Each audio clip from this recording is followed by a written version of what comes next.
Baby Yellow pergi ke sekolah. Seronok kan main game botak. Tapi aku dah balik kat sekolah. Dekat sini mana ada tandas. Aduh, kau main lompat-lompat tu. Lompat. Kau ni jangan bergerak. Kalau bergerak, tembak. Aku nak main sekolah. Jom kita main gelonso. Yeay. Yeay, gelonso. Yeay. Kita main buaian dulu ya. Oi. Aku tolong kau ya, Wan. Cantiknya botak naik.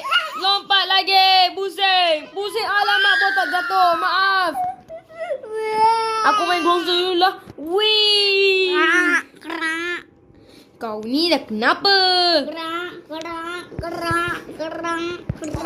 Ambil ni. Ya, betul.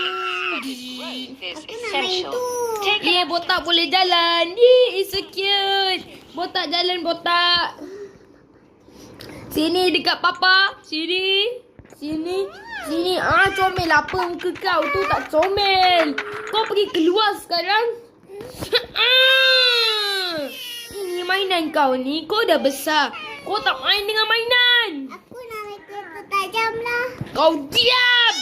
Kau jangan nak mengada. Kau tu dah besar. Aku nak main bola. Bum. Jangan main bola lah, busuk. Aku nak delak kat kau Diam. Aku nak delak kat tandas. Jom main. Yeay. Botak ni. Aku nak minum susu. Tak boleh. Please, nanti gigi aku tajam. Ya, aku bagi kau susu. Ni susu. Tak dapat susu. Aku nak papas. Aku nak. Oh, ya. Aku nak jadi seram lah. Kau ni diam. Diam.